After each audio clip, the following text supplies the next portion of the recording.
And now, live from Jerusalem, you're listening to Israel-Inspired Radio.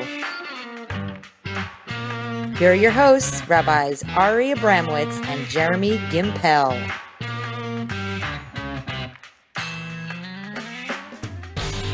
Shalom, this is Israel Inspired on the Land of Israel Network, thelandofisrael.com. Ari Abramowitz here with my esteemed guest, for which I am extraordinarily honored, Rabbi Yehuda Glick. To have you here is a tremendous, tremendous merit. I am one of your greatest fans, and an admirer, and grateful for your self-sacrifice for Israel and the Jewish people. There's a lot to say about you. I don't want to go into it. I went to your Wikipedia. It described you as a rabbi and a politician. And what did you say to me outside? Except for two things, it's exact. It's accurate, totally accurate. I'm not a rabbi, I'm not a politician. I'm Yehuda Glick. You're Yehuda Glick. And you survived an assassination attempt. You were shot in the chest 4 times for your work that you were doing for human rights, not Jewish rights, but human rights on the Temple Mount, that all faiths should be able to worship there equally. You can't really put Rabbi Yehuda Glick in a box, right? Because there's the right wing. No, he's not really right. He's also interfaith, and you go into villages. You were recently beat up by a mob. I want to talk about that, but I don't want to just talk about that. I want to talk about everything that's happening in the world, because people are confused right now. There's a lot going on that is more confusing, at least for this guy. I'm a simple mind. I'm just a simple Jew. More confusing for me than ever before. So I want to talk about that, but could you just tell us what this just happened? It was a recent thing. You were attacked by a mob. Could you share briefly the story there? Okay, Ari, shalom. It's wonderful being here. I don't know. You've probably been here. You're not your first visit here, but it's my first visit here, and I'm really, wow. I'm blown away by just what I've seen, and not because the wind is so strong, but it's the spirit that's so strong. And I'm just we'll start off, instead of starting with what happened, we'll start off with a little bit closer with the mic. Avinu kulanu kechad, kulanu kechad, beor panecha. Barucheinu Avinu kulanu kechad, kulanu kechad, beor panecha.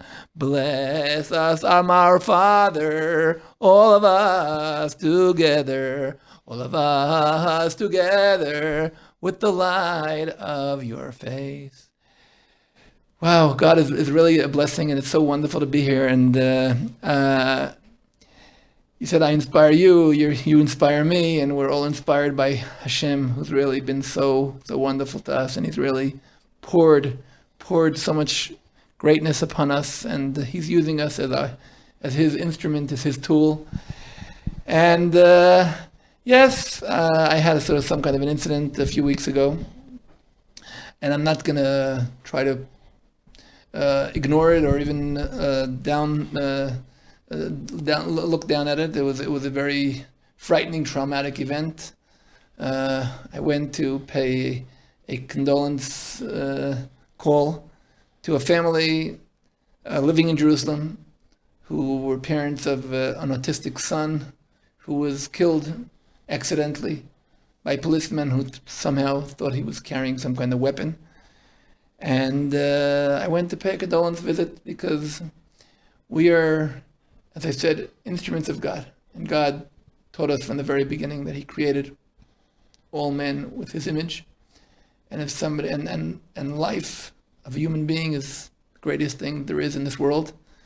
And if the life of a human being was lost, somebody living in Jerusalem, and I felt that I was going to share my heart with them and show, at least try to express what Hashem taught us. Love, empathy. Unfortunately, some of the neighbors of this family didn't like the fact that I call for inclusiveness. These are people that represent exclusiveness. Only we know what's right. Jerusalem is only ours. Temple Mount is only ours. These are radical political Muslims who, in the name of Islam, tried to beat me up. Thank God I was protected. As a matter of fact, surprisingly, I was protected by one of the people from the family, who on the one hand said to me, "You're not wanted here," but on the other hand, he understood that he had to protect me. And later on, I called the police and I called an ambulance, and my life was saved. But I was literally beaten up by 20 guys, 20, 30 guys who had actually, it was a lynch. They surrounded me and they were kicking me and punching me and slapping me and kicking me. My legs are till now, 3 weeks later, are black and blue. But Baruch Hashem, they didn't even fracture any of my bones. Not only did not fracture any of my bones, they did not manage to fracture any part of my faith in God. And what about your faith in them? Right? Because I'll tell you, I've seen video. I've gone up to Har HaBayit with you to Temple Mount. That was unforgettable. And I've seen you with the Arabs, and you go and you pray with them. You pray with them, and despite the fact that you took 4 bullets to the chest from an Arab assassin, nonetheless, you went to this house to pay your condolences, and then you're beat up there. When does your faith, not in God, but when does your faith in them waver? First of all, that first assassination attempt 5 years ago, I was shot by a Muslim person, but I was also operated on by a Muslim surgeon, and I was treated by a Muslim nurse. And I think that, yes, there are quite a lot of people who are influenced by radical Islam and radical politicians, but throughout the ages, I know that we have to believe and of course I don't have to endanger my life, and I think if I would have known that I was going to endanger myself, I would definitely not go to visit there. But I think that in general, I believe that God created man in His image, and it's our obligation to try to influence the world to become a better world. And I think the fact that I went there, even though the fact that I was beaten up and it was something very, very traumatic for me, I think the message went around, and God has His ways. I think more and more people that have heard that I went to visit really appreciated the fact that we Jews went to visit a Muslim house. And I think that in a long term, these events, I always say love is much stronger than hate. Light is definitely much powerful, much more powerful than darkness. So yes, there were a few individuals who tried to beat me up, but I believe that long run, when we show light, just like God said, we just sing with your light, the light of your faith, you give us blessings. And I think that the Aaronic priestly blessing is that Ya'er Hadonai Panav Elecha, God should fill your face with His light, and that's our job in the world, is to add light. And if you'd like visit our website at shalomjerusalem.org, you can see that people are from all over the world are inspired by the light. They're coming to us and they're asking for us to pray for them, and they're trying to, and that's what I devoted my life to. And I believe that eventually, the more you do, and not only do I believe, I look back. I always say Theodor Herzl, when he began, he didn't get only pebbles and stones. They made fun of him. They fired him from his job. They gave him a condition that he was not allowed to mention Jewish state in any of his articles in the newspaper he was writing. Do you know any of the names of those people who were against him? Nobody knows. But you know Theodor Herzl. And not only know Theodor Herzl, you know the Zionist movement. You know that where we are living. And I say, I'm sure when you came out of here, people said, Ari, you're crazy. You're out of your mind. Come on. Definitely. Today, I was here today. When we drove My parents. We drove up here. We saw tens of guys carrying and building, and building is always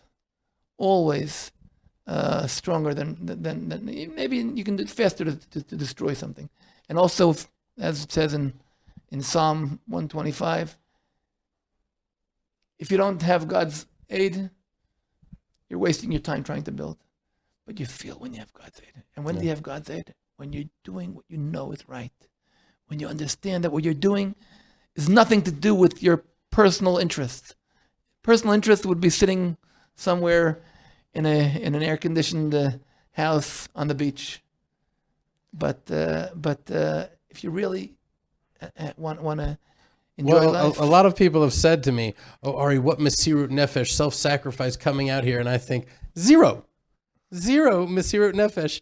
I have 2 air conditioning systems. I have, but 3 but bathrooms. that's not the story. You have satisfaction.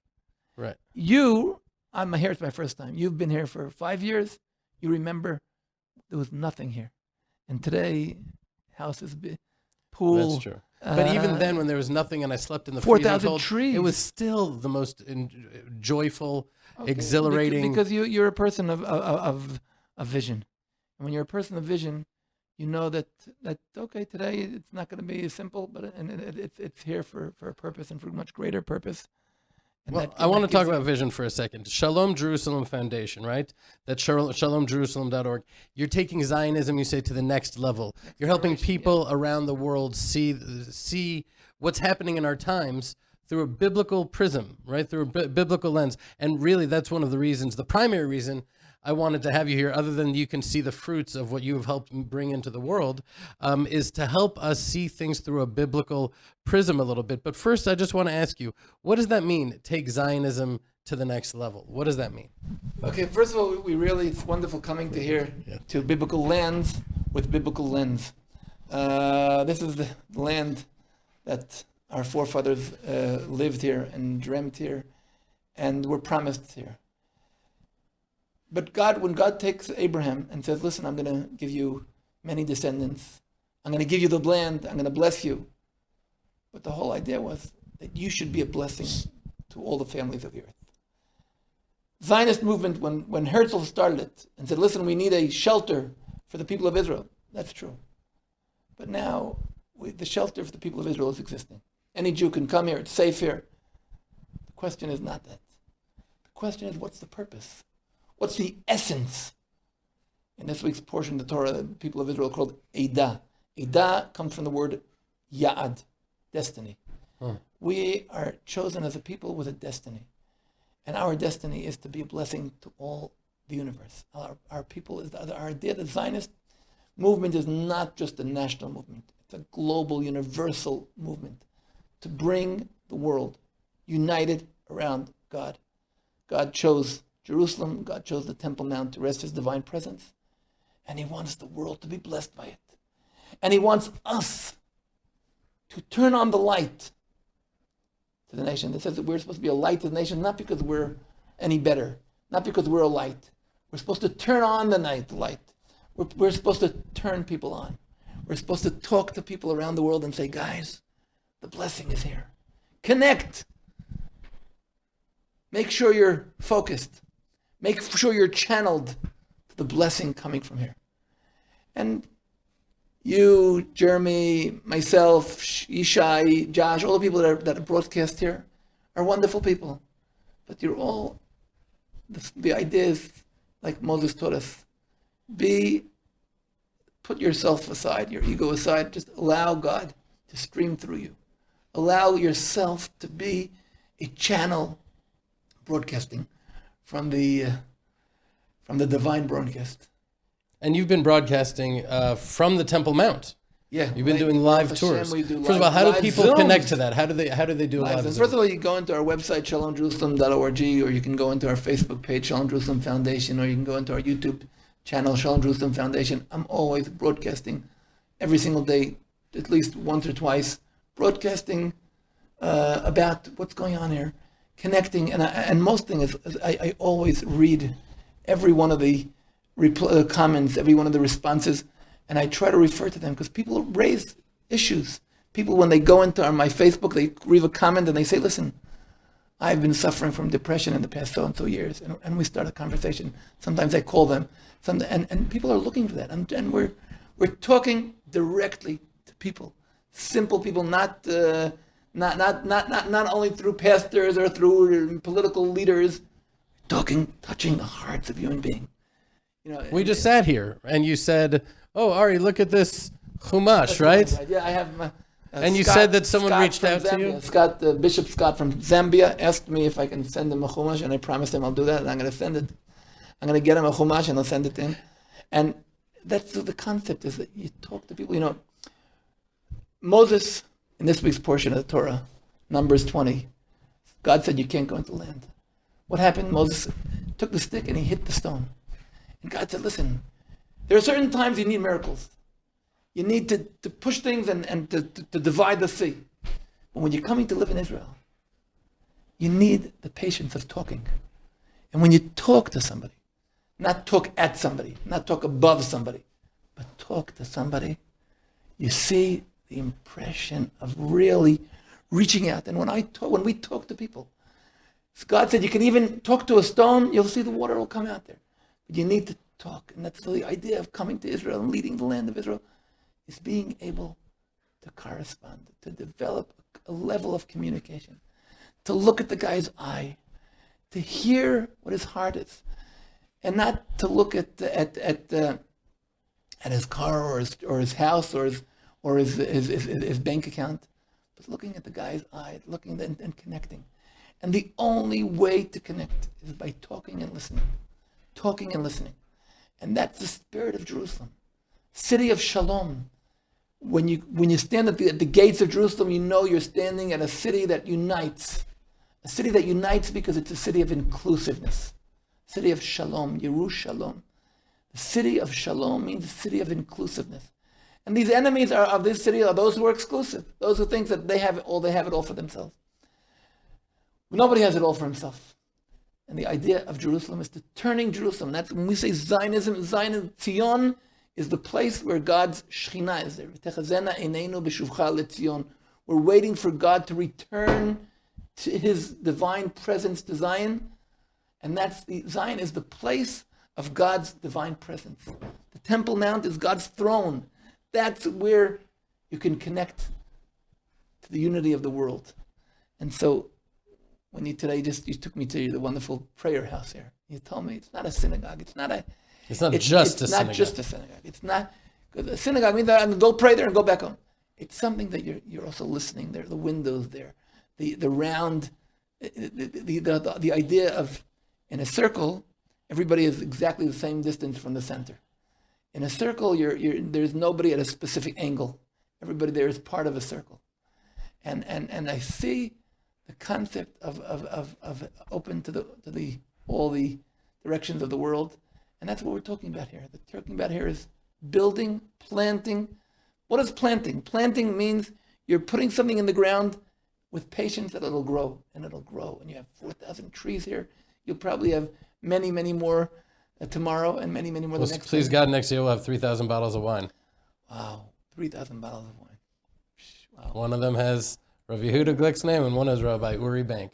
So just one of the things that has always struck me is the bridge that you built between universalism and the individual. Meaning some people are so focused on changing the world that they don't have time for individuals that you meet throughout the day. You'll stop somewhere and you'll talk to someone, just any person, for an hour if they need your heart and attention. Like wherever you are, you're just flowing with that. Nothing greater in the world. People ask me, I'm a tour guide. Besides all my other things, I'm also a tour guide, a licensed tour guide. And people always ask me, what is the most beautiful view in Israel? I always say, the human view. You go meet people, touch people, talk to people, listen to people, see their eyes, see their pain and their joy. And by doing that, I'm now involved with my wife. My wife has an organization. She deals with orphans and widows. You see that these people are lacking this shield, this backbone. And I speak to the widows and I speak to the orphans and I try to connect them and give them a hope and building together. It's not about opening an orphanage and taking children out of their homes, but it's about connections. The idea of connections. And how do you begin a connection? When you talk to the person and you listen to the person. And that's what we know that Abraham did. Abraham created souls. How did he create souls? Souls are existing. The way to create soul is to take a lost soul and listen to it and allow it to express itself, because God created every single one of us uniquely. We're not all one I always say that when you go to a concert, you're not there just to watch the cello. The beauty of the concert is the harmony. And it's a beautiful thing. There's a word in Hebrew which has two meanings, almost the opposite meaning. It's menatzeach. Now, when you go to the Olympics, you don't say, I want all the teams to win. I want it to be harmony here. Because you want everyone to express himself. But when you go to the concert, the menatzeach is the one who manages the conductor, the one who manages to direct the composition. What's the composition? You don't sit in the hall there saying, I want the trumpet to win, the trumpet, yay, the trumpet. You missed the whole thing. You want the harmony. That's the idea is the harmony. And God says, Temple Mount is a house of prayer for all nations.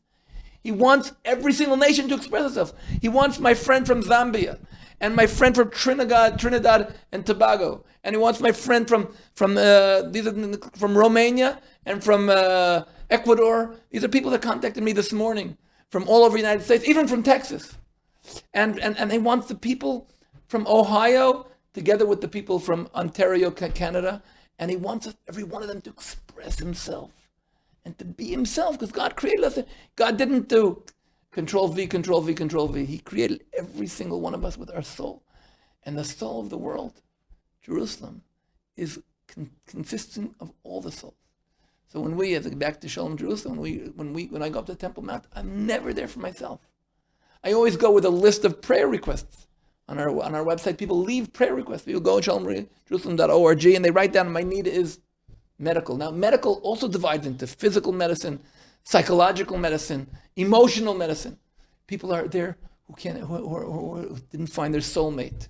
People are there who have problems with educating their children. People are there with a problem educating their parents. People are there with a problem of having children. People bring down their needs, and I go up to the Temple Mount and I read every single name, and I concentrate on their names, and I do it Facebook Live, YouTube Live, Zoom. That sounds like a prayer, though. That's what it is. Are you allowed? First of all, are you allowed? You're allowed to breathe. Temple Mount is a house of prayer for all nations. It means that that's what we do. Now, the God said to the policeman to tell us not to pray there. What does that mean?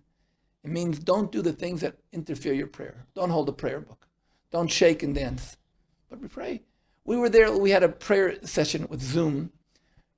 15 pastors from all over the United States, and Afro-American, Chinese, Hispanic, white, praying for the peace of the United States of America. This week we had a prayer for Africa. We had pastors from Africa praying for Africa. Now, do you know that Africa right now this year suffered from a terrible locust, from terrible famine, from persecution against people, the different religions? These people wanted to pray for them. Where do you pray? Temple Mount. So the Temple Mount serves as three things. It's the origin of Torah, the Word of God. Ki mitzion tetzei Torah, from Zion comes out Torah. It's the center of prayer, and it's also the center of shalom. So we go up to Temple Mount. We have Zoom prayers. Yesterday I got somebody from China. I said, please, next time you go up, I want to be on your Zoom.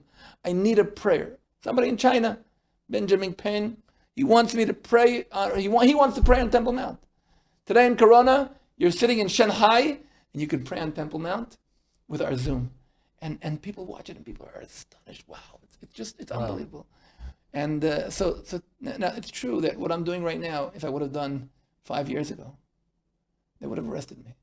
Because 5 years ago, if you would go up to Temple Mount and even whisper or say and mumble your lips, they would have arrested you. What happened? We made a change. We brought people to the Temple Mount. We told people, come. 5 years ago, there were 5,000 Jews on Temple Mount a year. In 2019, we had 50,000 Jews on Temple Mount. All during those little windows of time that Jews are allowed up. Exactly. 2014, we had 180,000 tourists from around the world on Temple Mount. 2019, we had 800,000. Wow. These are things that we changed, as I said before. There's an awakening. We are for evolution, not revolution. The changes don't happen in one day, just like the state of Israel wasn't established in one day. The settling of land. You know, I always say, when you read the book of Joshua, it says, Joshua conquered this king and 31 kings all over. You would think, okay, we're finished, no more problems. So you turn the next page, the book of Judges, And you say, there are obstacles. You have to overcome every one of the obstacles. And wherever you manage to settle, you're settled. And wherever you don't manage to settle, and that's bringing lives. What captures an area? Not the soldier, but the mother and the elderly, as Zechariah says. You know what the story of redemption is?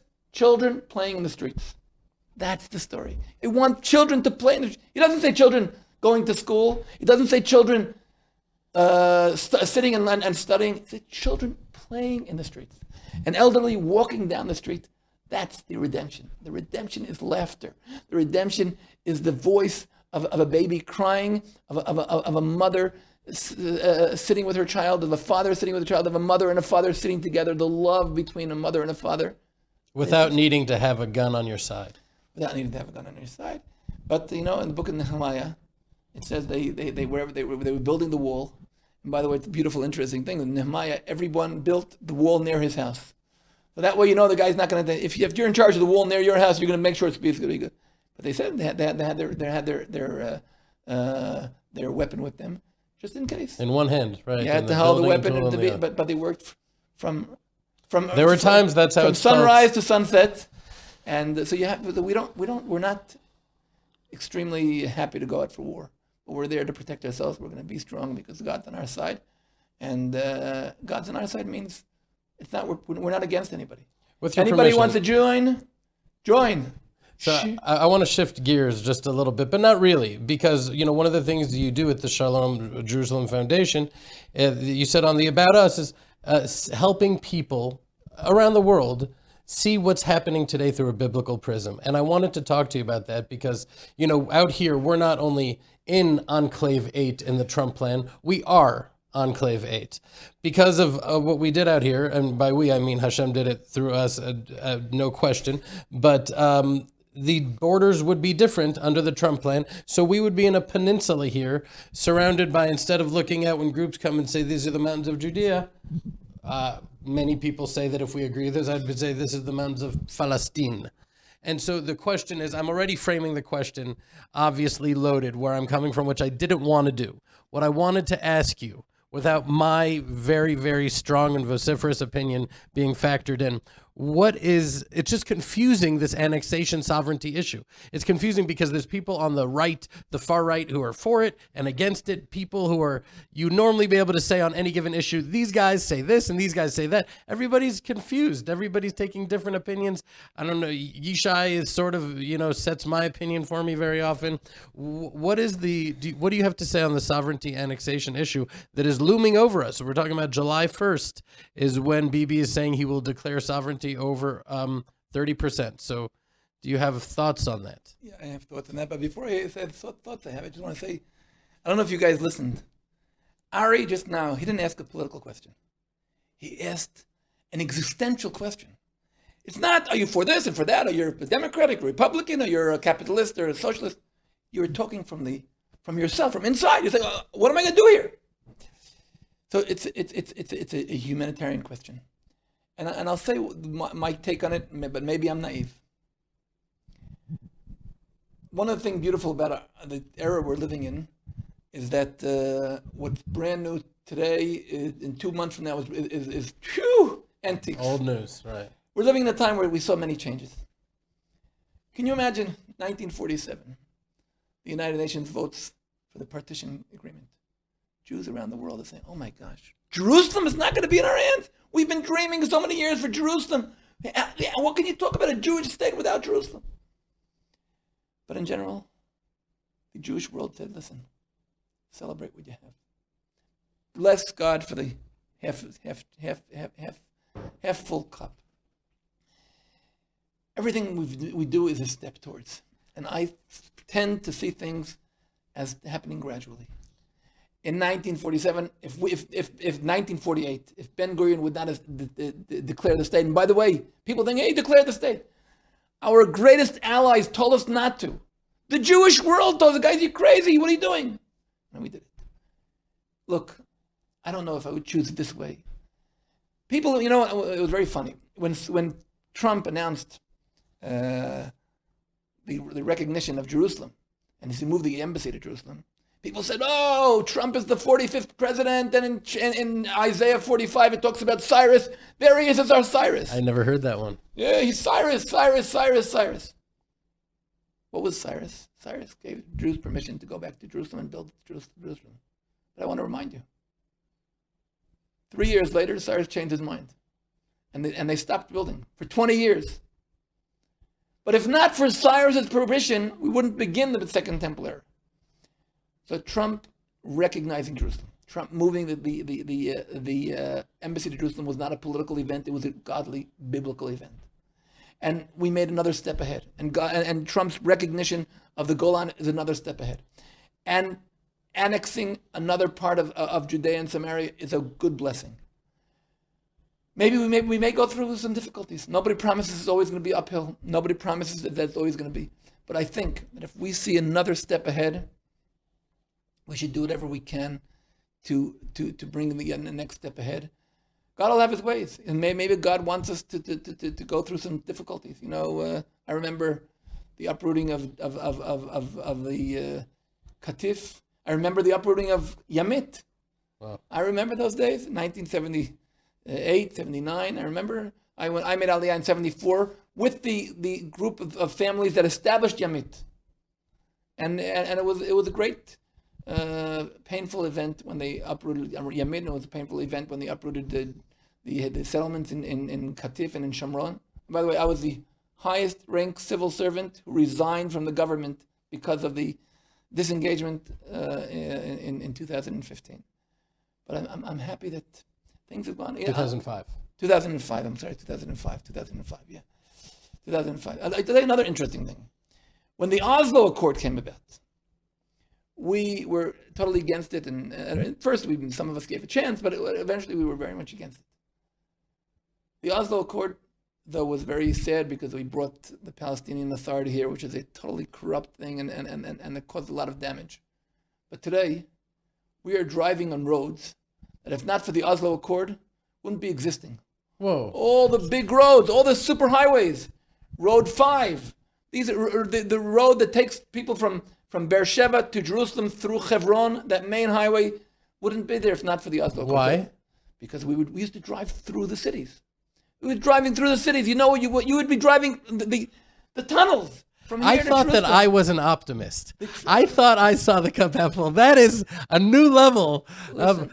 I mean, we can't drive through the cities because we have little mobile concentration camps in our own country. Some of them. There's some places where when you drive in there, if you're a Jew, it is death. Trouble. It's death. It's death. Now, could you imagine we would have to drive through the super But it wasn't now, like that because that now, created division, didn't it? It created division. You were talking about inclusiveness, not no. That created. But in any place normal in the world, you don't drive through cities. You drive on highways around cities.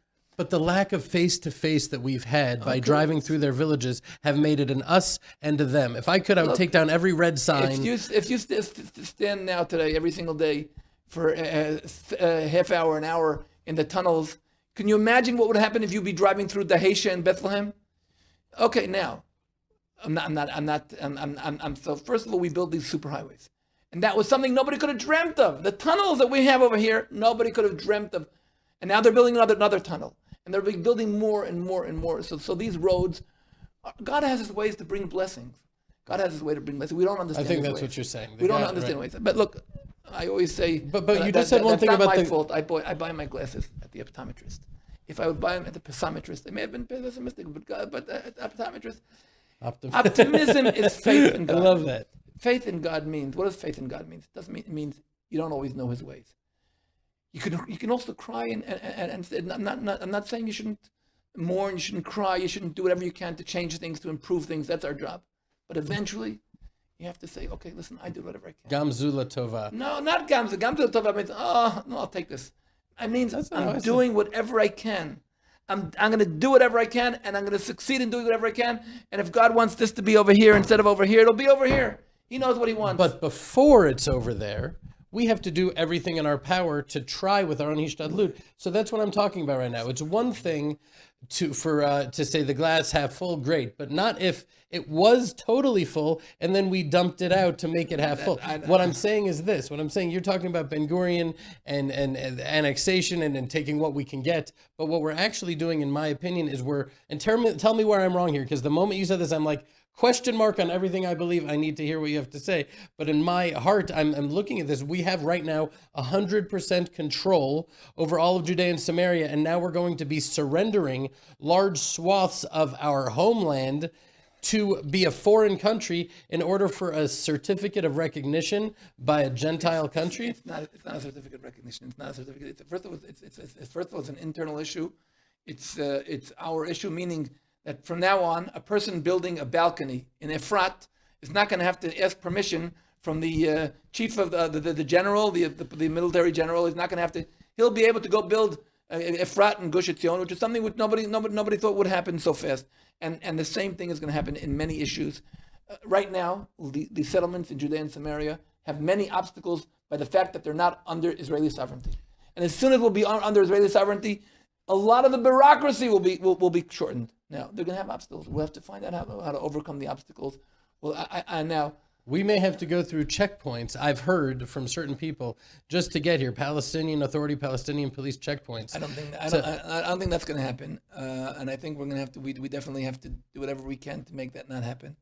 But I think that... it's very hard for me to hold my own here, because when you speak, it's very, very strong for me to hear what you're saying, but it's just hard for me to wrap my mind around. Look, I'll tell you something else. Let's change the other alternative. The other alternative is we don't do that right now. And in a few months, we have a new president in the United States who says to guys, come on. I want here a Palestinian state. Not only that, Obama, he wasn't strong enough against you. He was telling you guys, don't build, freeze the settlements. I'm going to be a president. I want to bring peace. I'm a man of vision. By the way, he doesn't have to be a mean person. He can be a person who really has good thoughts. Whatever you put on the ground has a more chance of being on the ground. Look, the president, the nominee Biden, he says he's not going to move the embassy back to Tel Aviv. When they were building the embassy, they were threatening us, guys. If you do that, the whole world is going to be against it. It's going to be a total danger. If he would not have moved, I can promise you that if Biden is elected or not, I don't know what's going to be. I can predict anything except for the future, but. Biden would not move the embassy to Jerusalem. Oh, that's for sure. Okay, so now the embassy's there. He says he's not going to move it back. So I don't know who's going to be. I don't know who's going to be elected. I can tell you one thing: the United States has been Israel's greatest ally from day one. And though many of the presidents didn't see things eye to eye with us, we had. I don't know if you remember. I remember Secretary of State Baker telling us that he's not going to help us bring Russian the Russian immigration, because we built some settlements. So we've gone through a lot of issues, and we're here. We're here because we were determined. We're devoted. It's not going to be easy. Okay, Rav Yehuda, forgive me here, but when I look at Har HaBayit as an example, what's the only thing really that is preventing us from building the Beit HaMikdash? Our own minds, meaning that we could say, oh, the nations won't allow it, but we're actually in control. If we wanted like that, the Waqf is out. We could, if we wanted to, if we had a leader with that sort of vision. The same thing with sovereignty over 100% of Judea and Samaria. We could, if we want, do it. Countries don't have friends. They have interests. And so if Israel is a strong, powerful country acting with justice and truth, then we could declare sovereignty over all of it and Har HaBayit. And why do we need to say, oh, thank you, Trump, and 30% and take what we can get? Take what we can get from who? First of all, I think we should nothing to be embarrassed to say thank you, Trump. Thank you, Trump. Part of our Judaism is Yehuda comes from the word toda. We have to say thank you and take nothing for granted. But I can say another thing, and something that I truly believe. When I started going to Temple Mount, and I said, "Listen, guys, it's crazy, guys. We have to do it tomorrow morning." I understood. And if it's not happening, it means God feels we're not ready. So what does that mean? It means we have to do whatever we can. And we've made major changes. I see what Temple Mount is today. 5 years ago, every Jew ascending Temple Mount was harassed, incitement. It was crazy. What made the change? The fact that the numbers grew from 5,000 to 50,000, from 180,000 to 800,000. So what we're doing is bringing more people, building another building and bringing more. You're playing the long game. Planting more trees. That's what we have to do. That's what we can do. Now, probably, it was God's decision, and He wasn't ready. That we weren't ready for it. I always say, what do you mean? Well, Theodore Herzl thought of the idea 100 years ago. We're 120 years ago. Why didn't people think of it 300 years ago? Now I can give you a book full of explanations. They weren't this and they weren't that, and weren't. Eventually, when you're a man of faith, you have to believe that that's God's will. So I think we have to do whatever we can to change, to improve, to upgrade. But eventually, we have to see that we're going on to the next step in Zionism. We're making progress, and we have to thank God for progress. We have to thank everybody who's supporting us with the progress. Sometimes people say to me, "Why are you supportive of different people with different religions?" Throughout history, we had those who hated us. Now we have people who love us. Sometimes they have interests. Okay, we have to thank people who do favors to us. We have to thank people who respect us. We have to thank people who are acknowledged with what we're doing. And we have to take our destiny in our hands. Now, it's not going to be simple. Nobody promises. One of the things that Corona teaches us, we were somewhere, had our plans. We knew exactly what's going to be next year and the following year. When we were sure the whole world was it. We knew exactly how our synagogue's going to look. God says, guys, stop. 1 second. Take it in my pace.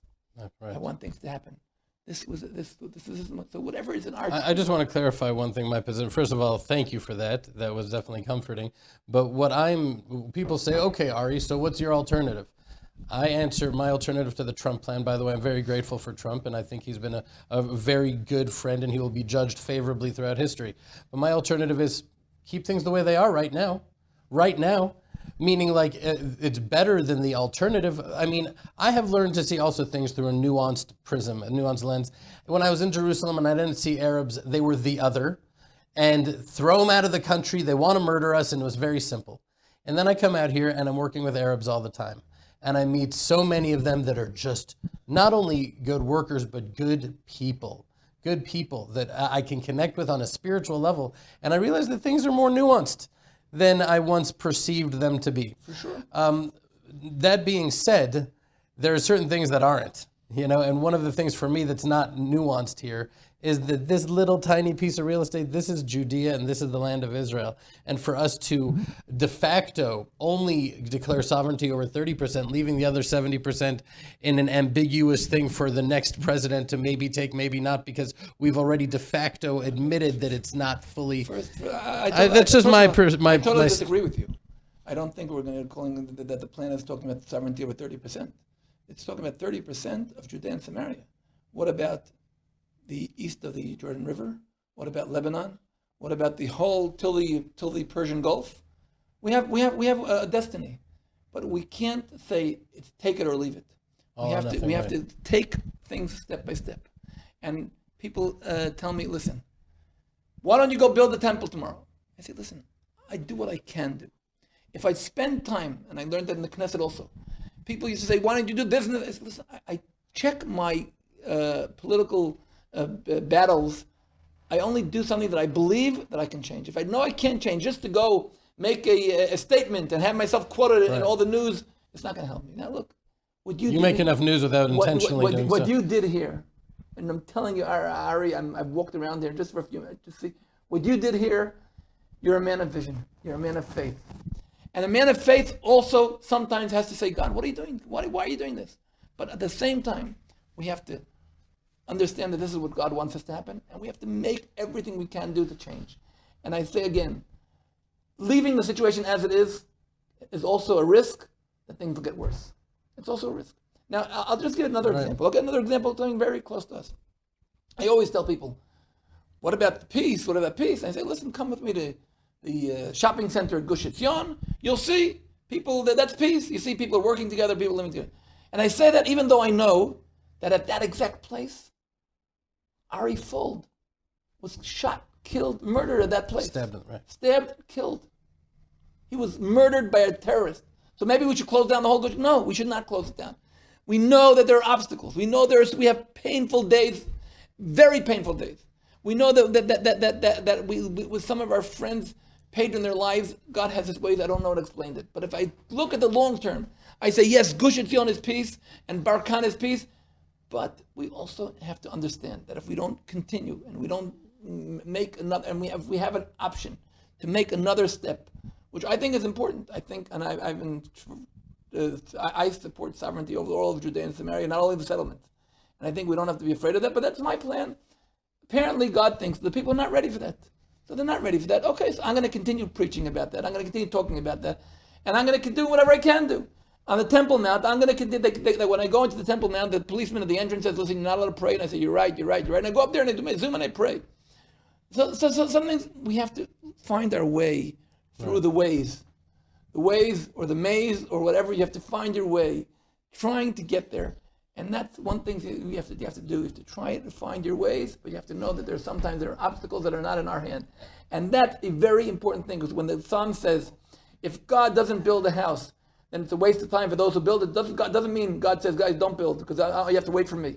It means do what you can, take God with you, and understand that sometimes you won't be able to, sometimes even something you built will fall down.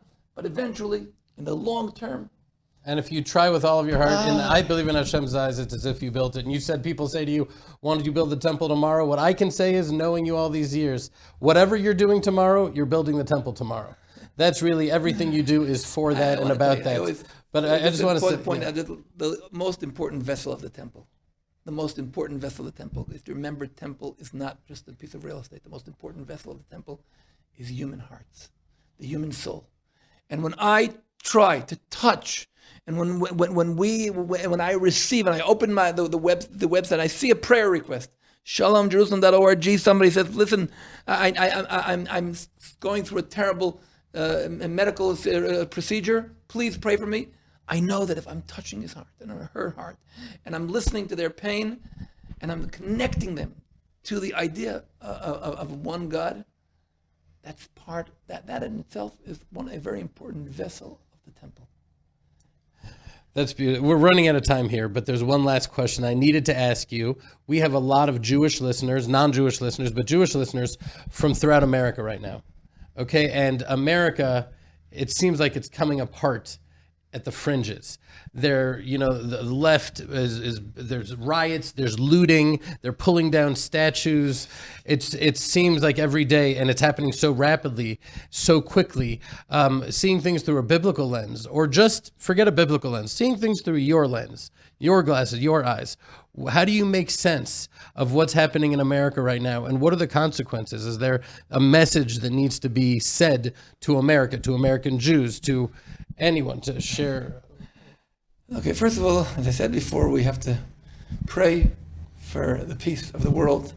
We have to pray and sim shalom tova uvracha chaim chen v'chesed rachamim. We're praying that God should put peace and mercy and grace and favor in the eyes of everyone. When everything, any kind of, just like in geology, when you have tectonical shaking, it's God is like reshaping the world. And what's happening now in the United States of America, different, and I believe strong, genuine pains and emotions are coming up. Sometimes they're being exaggerated by far. Sometimes they're being, but God wants us to listen to all the voices.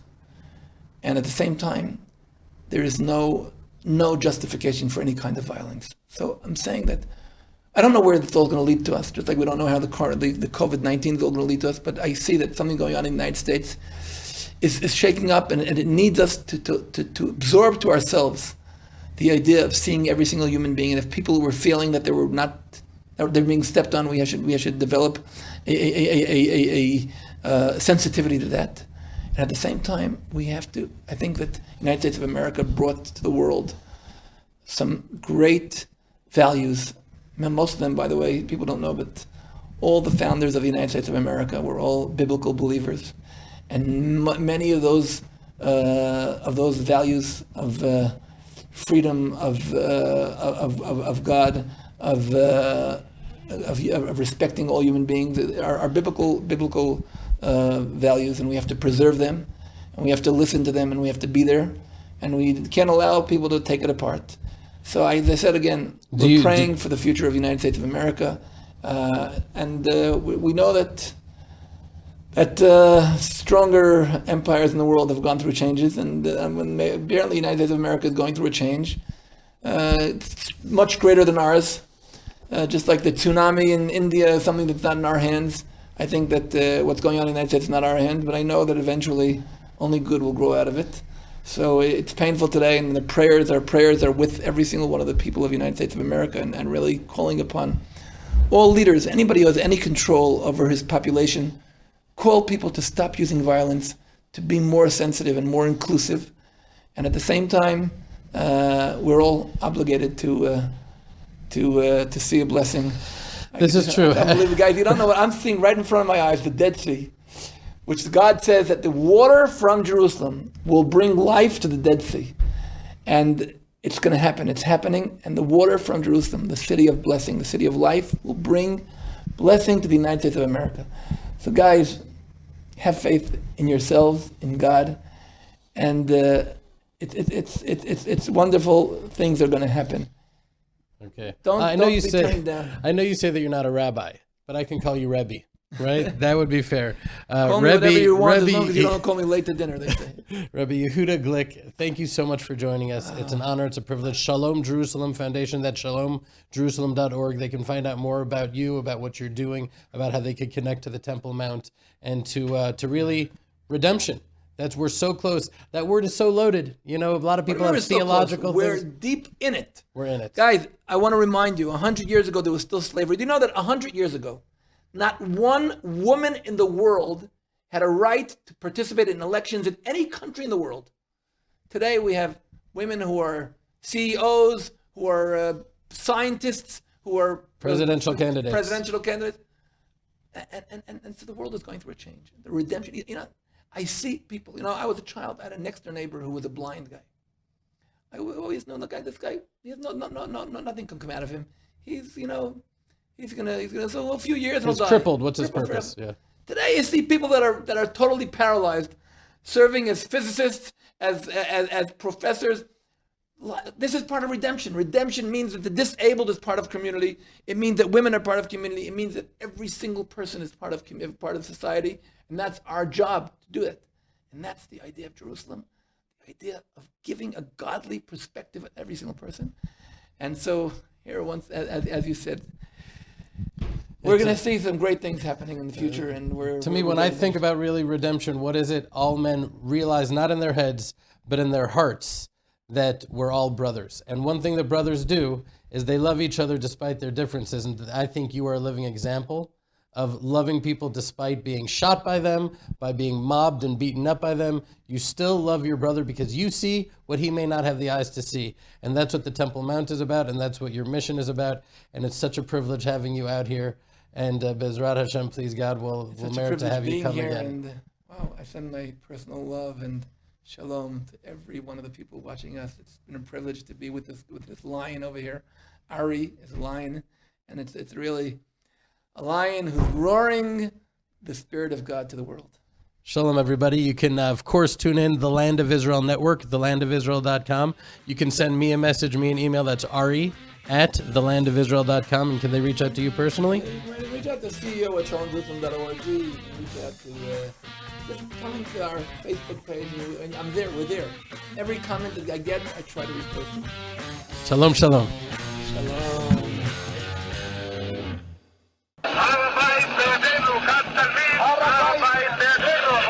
That was the famous recording of Colonel Matagur, commander of the paratroopers who conquered the Old City when he declared the Temple Mount is in our hands. Listen to it closely.